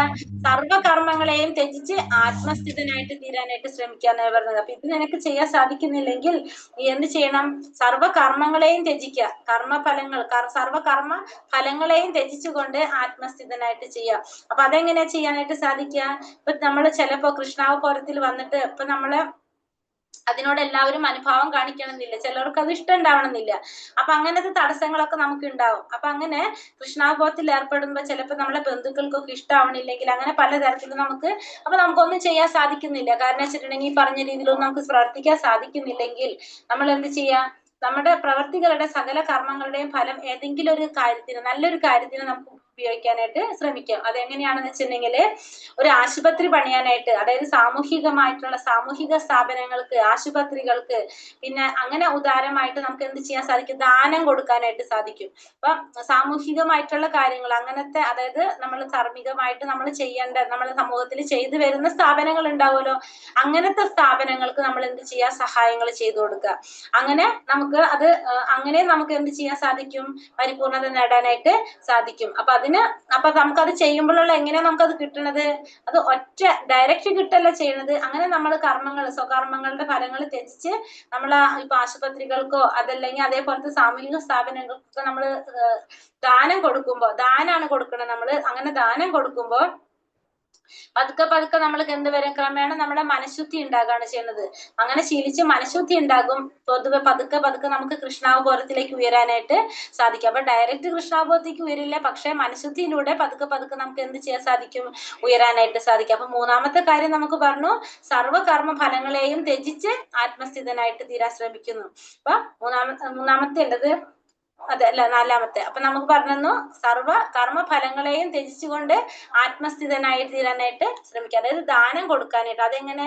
നമ്മൾ ധാർമ്മികമായിട്ടുള്ള സ്ഥാപനങ്ങൾ, സമൂഹത്തിലുള്ള ധാർമ്മികമായിട്ടുള്ള സ്ഥാപനങ്ങളിൽ ദാനം കൊടുത്തുകൊണ്ട് നമുക്ക് എന്ത് ചെയ്യാം? പരിപൂർണത നേടാനായിട്ട് സാധിക്കും. അപ്പൊ നാലാമത്തെ കാര്യം പറഞ്ഞു. ഇനി അടുത്തതിൽ എന്താ പറഞ്ഞു? ഇതും നിനക്ക് സാധിച്ചില്ലെങ്കിൽ അടുത്തെന്താ പറഞ്ഞത്?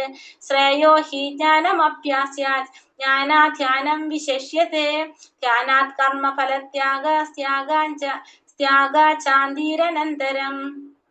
ഇനി അതും നിനക്ക് സാധിച്ചില്ലെങ്കിൽ എന്ത് ചെയ്യാൻ? നിനക്ക് ജ്ഞാനാർജനത്തിന് ശ്രമിക്കുക, ജ്ഞാനം നേടാൻ ശ്രമിക്കുക. ജ്ഞാനത്തെക്കാൾ ശ്രേഷ്ഠമാണ് ധ്യാനം. ആ ധ്യാനത്തെക്കാൾ വിശിഷ്ടമാണ് കർമ്മഫലങ്ങളെ ത്യജിക്കൽ. എന്തെന്നാൽ ത്യാഗത്താൽ മനഃശാന്തി ലഭിക്കും. ഇനി ഇത് നിനക്ക് സാധിക്കില്ലെങ്കിൽ നീ എന്ത് ചെയ്യണം? ജ്ഞാനം നേടാനായിട്ട് ശ്രമിക്കണം. ജ്ഞാനം നമ്മൾ എന്തിലേക്ക് തെളിക്കും? ജ്ഞാനം എന്ന് വെച്ചാൽ ഭഗവാനെ കുറിച്ചുള്ള ഒരു അറിവ് നേടാണ് നമ്മളല്ലേ. അപ്പൊ ഒരു ജ്ഞാനം നേടുമ്പോ നമ്മളെ സ്വാഭാവികമായിട്ടും എന്തിലേക്ക് നയിക്കും? ഭഗവാനിലേക്ക്, ധ്യാനത്തിലേക്ക് നയിക്കും. അങ്ങനെ ധ്യാനത്തിൽ നമുക്ക് ക്രമേണ എന്ത് ചെയ്യാൻ സാധിക്കും? ഭഗവാനെ സാക്ഷാത്കരിക്കാനായിട്ട് സാധിക്കും. ഇതിനും സമയമെടുക്കും, പക്ഷെ എന്നാലും നമുക്ക് എന്ത് ചെയ്യാൻ സാധിക്കും? പരിപൂർണയിലേക്ക് എത്താനായിട്ട് സാധിക്കും. മനഃശാന്തി കൈവരിക്കാനായിട്ട് സാധിക്കും. അപ്പൊ ഇവിടെ പിന്നത് പറയുന്നത്, നീ ജ്ഞാനം ആർജിക്കാനായിട്ട് ശ്രമിക്കുക. ജ്ഞാനത്തിലൂടെ ധ്യാനിക്കാൻ സാധിക്കും. ധ്യാനത്തിലൂടെ നമുക്ക് പരിപൂർണത നേടാനായിട്ട് സാധിക്കും. അപ്പൊ ഇതും നമുക്ക് ചെയ്യാന്ന് പറഞ്ഞു. അപ്പൊ എത്ര 5 കാര്യങ്ങൾ ഭഗവാൻ പറഞ്ഞു. 5 കാര്യങ്ങൾ നമുക്ക് പറഞ്ഞു. ഏതൊക്കെയാണ്? എങ്ങനെയാണ് ഭഗവാനെ എങ്ങനെ പ്രാപിക്കാം, ഭക്തിയിലൂടെ ഭഗവാനെ എങ്ങനെ പ്രാപിക്കാം എന്നുള്ളതിന് 8 മുതൽ 12 വരെയുള്ള ശ്ലോകങ്ങളിൽ നമുക്ക് 5 കാര്യങ്ങൾ പറഞ്ഞു. ഭഗവാനെ തന്നെ മനസ്സുറപ്പിച്ചുകൊണ്ട് ബുദ്ധിയെ വ്യാപരിപ്പിക്കാൻ ശ്രമിക്കുക. രണ്ടാമത്തെ നമുക്ക് പറഞ്ഞത് എന്താണ്? അങ്ങനെ ചെയ്യാൻ സാധിച്ചില്ലെങ്കിൽ ഭക്തിയോഗത്തിന്റെ നിബന്ധനകൾ അനുസരിച്ചുകൊണ്ട് പ്രാപിക്കാനായിട്ട്, പരിപൂർണത നേടാൻ ശ്രമിക്കാൻ പറഞ്ഞു. ആ ഭക്തിയോഗത്തിന്റെ നിബന്ധനകൾ എന്ന് പ്രവർത്തിക്കാൻ ശ്രമിക്കുക. എനിക്കായി പ്രവർത്തിക്കുന്നത് കൊണ്ട് നീ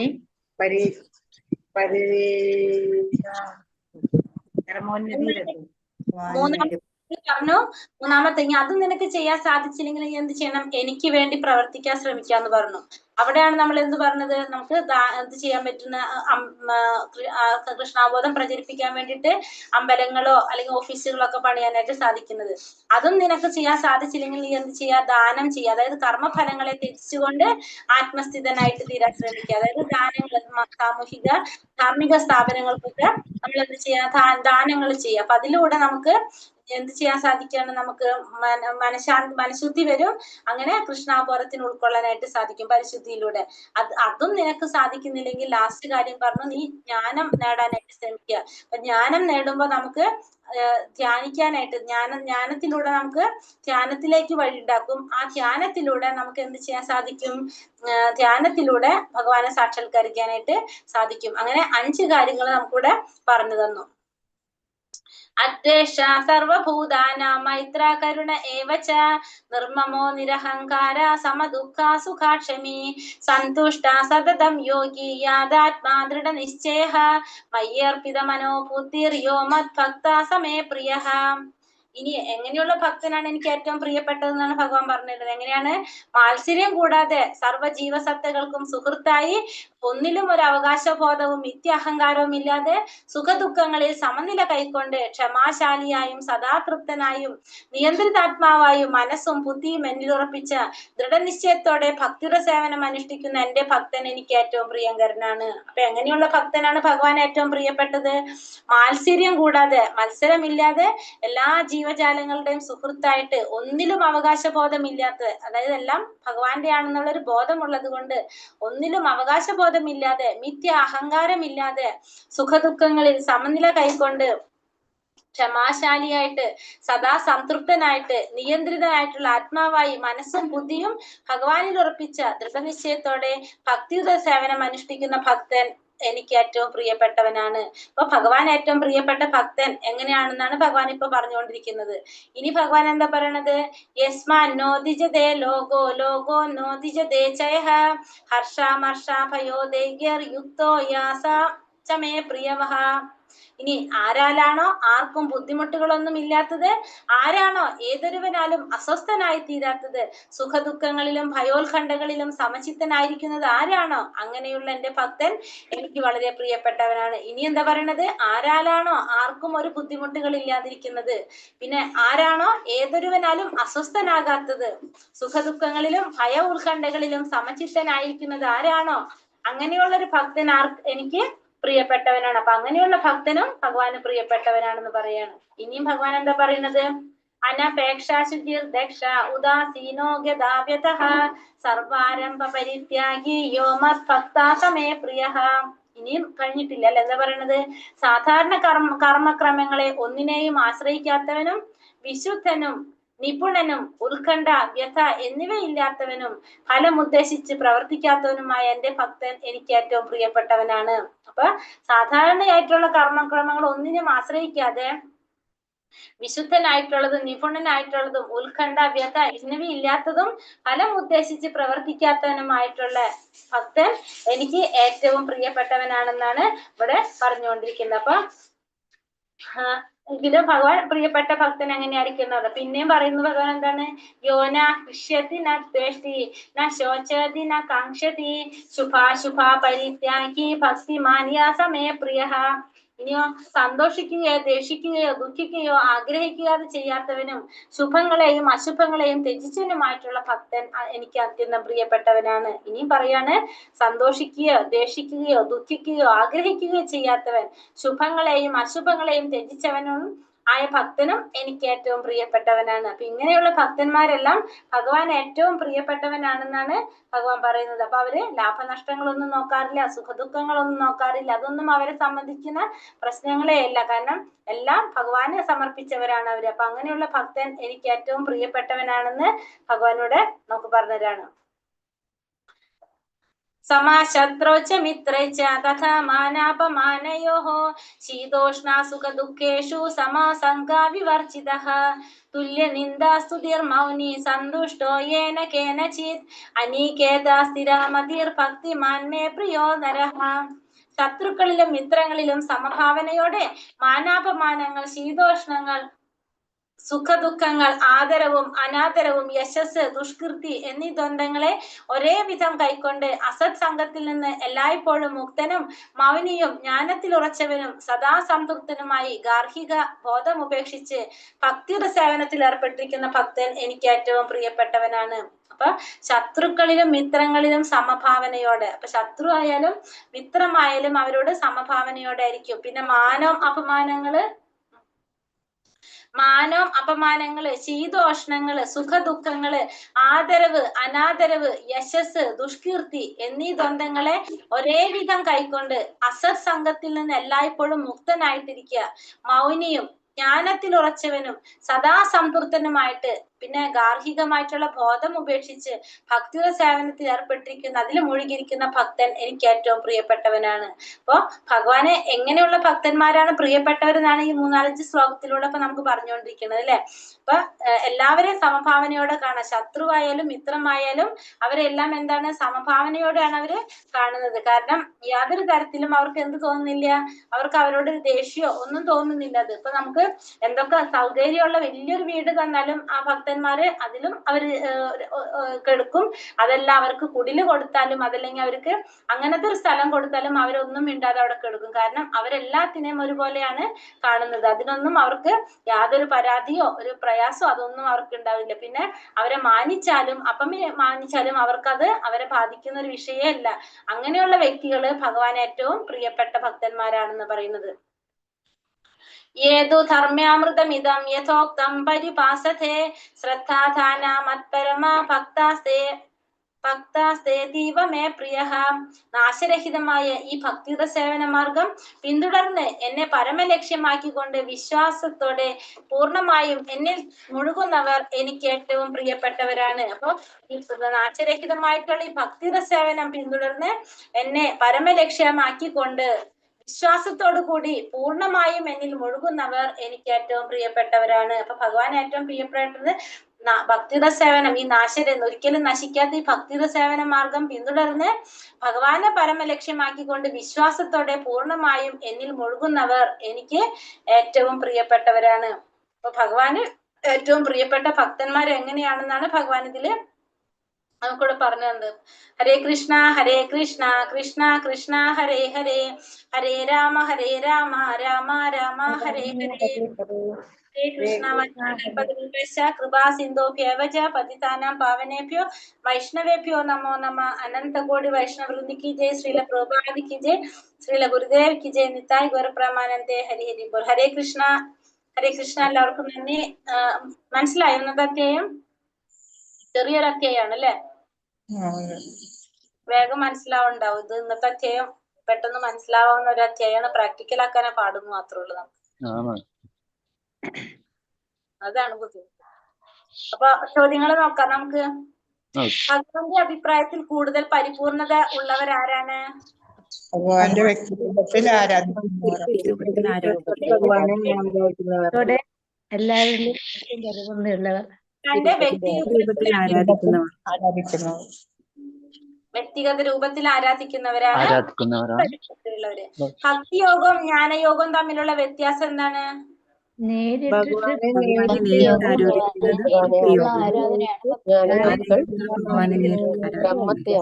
ജ്ഞാനയോഗം എന്ന് പറയുന്നത് ഭഗവാനെ നേരിട്ട് ആരാധിക്കുന്നു.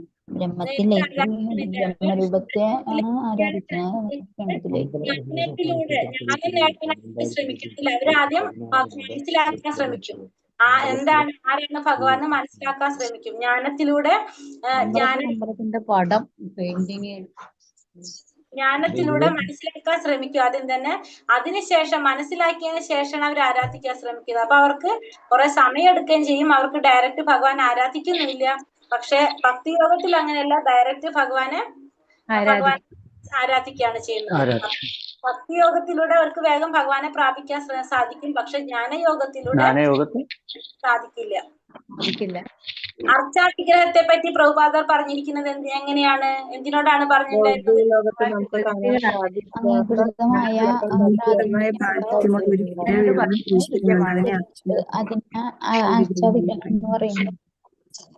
അതിന് എന്തിനോട് ഉപമിച്ച് തന്നിട്ടുണ്ടായിരുന്നല്ലോ, അതെന്താണെന്ന് ഓർമ്മയുണ്ടോ? തപാൽപ്പെട്ടിയോട് അല്ലെ? നമുക്ക് പോസ്റ്റ് ഓഫീസിന്റെ ബോക്സുകൾ പല സ്ഥലത്തും സ്ഥാപിച്ചിട്ടുണ്ടാവും, ഹെഡ് ഓഫീസിന്റെ. അപ്പൊ നമുക്ക് പോസ്റ്റ് ഓഫീസിൽ കൊണ്ട് ലെറ്റർ അവിടെ ബോക്സിൽ ഇടുന്നതിന് പകരം ആ ബോക്സിൽ ഇട്ട് കഴിഞ്ഞാലും അത് എവിടേക്ക് തന്നെ എത്തും? കറക്റ്റ് ആയിട്ടുള്ള സ്ഥലത്തേക്ക് തന്നെ എത്തും. അതേപോലെ തന്നെ വിഗ്രഹങ്ങൾ എന്ന് പറഞ്ഞത് നമുക്ക് ഈ ഭൗതിക ലോകത്തില് നമ്മളുടെ ഇന്ദ്രിയങ്ങൾ കൊണ്ട് കാണാൻ സാധിക്കാവുന്ന വിധത്തിലുള്ള ഭഗവാന്റെ രൂപമാണ് നമുക്ക് എന്നാണ് പറയുന്നത്. അപ്പൊ നമ്മള് അർത്ഥവിഗ്രഹത്തിനടുത്ത് നമ്മൾ പ്രാർത്ഥിച്ചാലും നമ്മൾ എന്തൊക്കെ ചെയ്താലും അത് ആർക്ക് നേരിട്ടെത്താണ്? ഭഗവാനെ നേരിട്ട് സാധിക്കും. അപ്പൊ നമ്മളെ വീട്ടിലുള്ള നമ്മളെ വിഗ്രഹത്തിനോട് പറഞ്ഞു കഴിഞ്ഞാലും അത് ആരറിയും? ഭഗവാൻ അറിയും. 8 മുതൽ 12 വരെയുള്ള ശ്ലോകത്തിൽ ഭഗവാൻ എന്താണ് പറയുന്നത്? പരമാത്മനെ പുരുഷനെ ഭക്തിയിലൂടെ ഭഗവാനെ തന്നെ മനസ്സുറപ്പിച്ചാൽ ഭഗവാനെ തന്നെ ഭഗവാന്റെ യോഗത്തിന്റെ വിഭവമാണ് ഭഗവാന് വേണ്ടി പ്രാർത്ഥിക്കുക.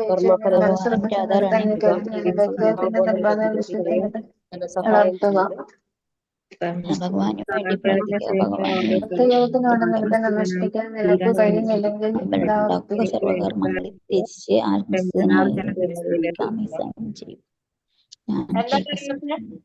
എന്താണ് അപ്പൊ 8 ഭക്തിയിലൂടെ ഭക്തിയിലൂടെ ഭഗവാനെ പ്രാപിക്കാന്നാ പറഞ്ഞത്. അതിന് അത് 5 കാര്യങ്ങൾ പറഞ്ഞു. ഒന്ന് പറഞ്ഞു എന്നില് മനസ്സുറപ്പിച്ച് എനിക്ക് വേണ്ടി കർമ്മങ്ങൾ ചെയ്യുക,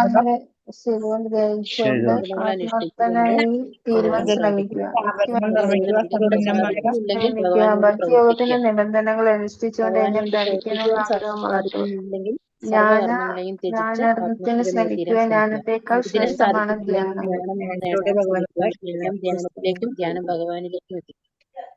ഇനി ഞാൻ പറയട്ടെ. ഒന്നാമത്തെ പറഞ്ഞു ഫസ്റ്റ് എന്ത് ചെയ്യണം എന്ന് പറഞ്ഞു, ഭഗവാനിൽ മനസ്സുറപ്പിച്ച് ബുദ്ധിയെ വ്യാപരിപ്പിക്കാൻ പറഞ്ഞു. രണ്ടാമത്തെ പറഞ്ഞു അത് സാധിക്കുന്നില്ലെങ്കിൽ തന്നെ ഭക്തിയോഗത്തിന്റെ നിബന്ധനകൾ അനുഷ്ഠിച്ച് അത് ചെയ്യാൻ സാധിച്ചില്ലെങ്കിൽ എന്ത് പറഞ്ഞു, അത് ചെയ്യാൻ സാധിച്ചില്ലെങ്കിൽ എനിക്ക് വേണ്ടി പ്രവർത്തിക്കാൻ ശ്രമിക്കാൻ പറഞ്ഞു. അതും സാധിച്ചില്ലെങ്കിൽ എന്ത് ചെയ്യണം എന്ന് പറഞ്ഞു, സർവകർമ്മ ഫലങ്ങളെയും ത്യജിച്ചുകൊണ്ട് ആത്മസ്ഥിതനായിട്ട് തീരാൻ ശ്രമിക്കാൻ പറഞ്ഞു.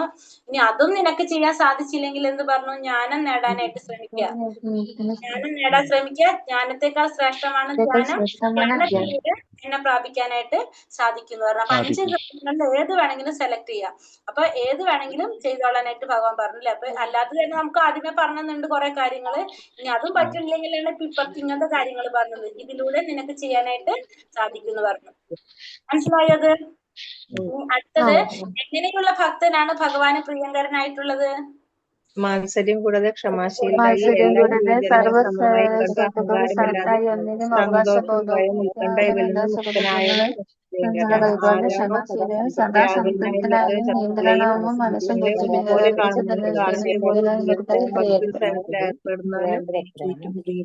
ആരിലാണോ ആർക്ക് ബുദ്ധിമുട്ടുകളൊന്നും ഇല്ലാതെ ആരാണോ സ്വസ്ഥനായി തീരുന്നത്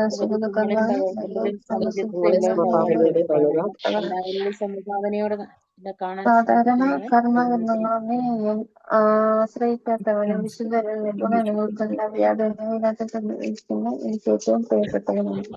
അതെ, കുറെ കാര്യങ്ങൾ പറഞ്ഞിട്ടുണ്ടല്ലേ. 14, 13, 14 തൊട്ട് ലാസ്റ്റ് ശ്ലോകം വരെ 20 വരെ കുറെ പോയിന്റ്സ് പറയുന്നുണ്ട്. അപ്പൊ ആ പോയിന്റ്സ് മുഴുവൻ നമ്മള്